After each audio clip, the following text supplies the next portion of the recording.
इंसाफ की आवाज मांग रही है जवाब, इंसाफ की आवाज। फिल्म इंसाफ की आवाज के सितारे हैं रेखा। तुम क्या समझते हो कि तुम खून बहाओगे और कानून हाथ पर हाथ धरे तमाशा देखता रह जाएगा? तुम ऐसा करने की कोशिश तो करो, फिर देखना मैं तुम्हारा क्या अंजाम करती हूँ।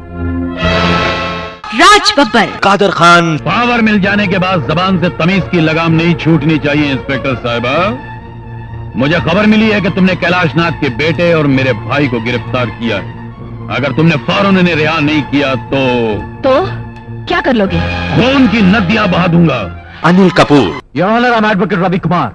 अगर इजाजत हो तो इन गुनहगारों के गुनाहों में इनका साथ देने वाले एक गवाह को आपके सामने पेश करना चाहता हूँ, जो आपको बताएगा कि सच क्या है और झूठ क्या है। इजाजत है। और ऋचा शर्मा। प्यार प्यार प्यार प्यार ऐसा तुझे करेंगे, ऐसा तुझे करेंगे। गीत इन दीवर के और जानदार संगीत बप्पी लाहिरी का। वादा करो तो पूरा करो। कुछ लोग इरादे करते हैं मगर उनके इरादों से आगे नहीं पहुंचते। मगर कुछ ऐसे भी होते हैं जो इरादों के पीछे जान की बाजी लगा देते हैं। ये कहानी अपने उद्देश्य के लिए जान की बाजी लगाने वाली एक लेडी पुलिस ऑफिसर की कहानी है। इस लेडी पुलिस ऑफिसर का नाम है झांसी रानी। सर, उस वक्त हालात बहुत खराब हो गए थे। गुंडे जवान लड़कियों को उठाकर ले जाने लगे, बलात्कार की कोशिश करने लगे, पुलिस वालों का खून करने लगे।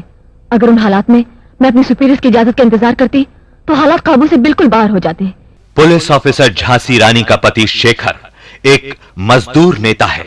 वो गरीब मजदूरों के हक के लिए अपनी आवाज उठाता है। यही आवाज पैसे के पुजारी मिल मालिकों के कानों में जहर घोल देती है।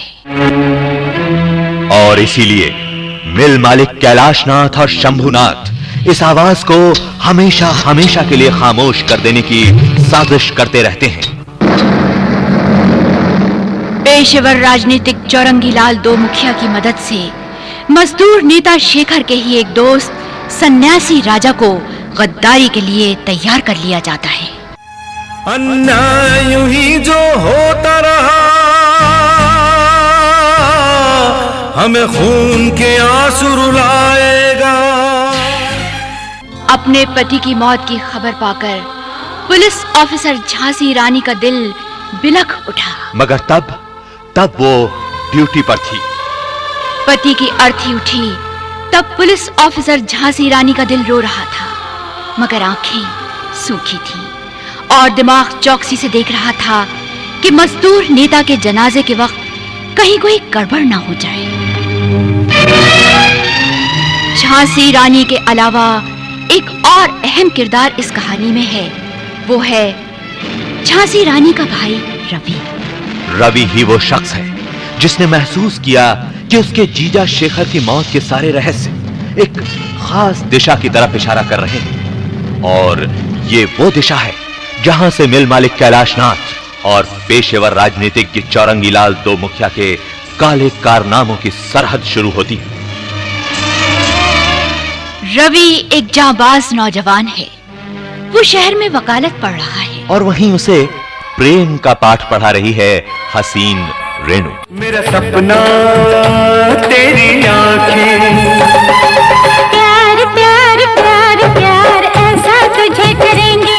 रवि समझ गया है कि उसे सपनों की दुनिया को छोड़ना होगा और खड़े होना होगा हकीकतों की चट्टान पर।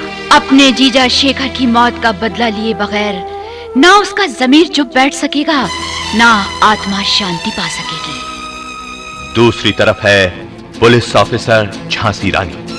वो झांसी रानी जिसकी मांग का सिंदूर बुझ चुका है, सुहाग लुट चुका है और लुटेरे खुशियों के जश्न मना रहे हैं।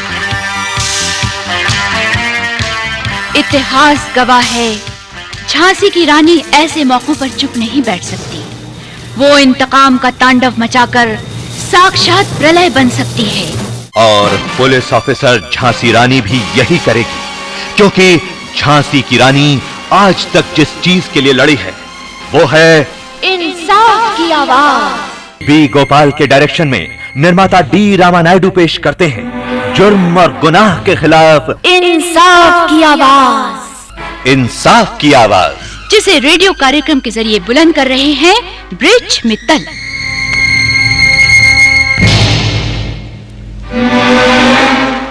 इंसाफ की आवाज।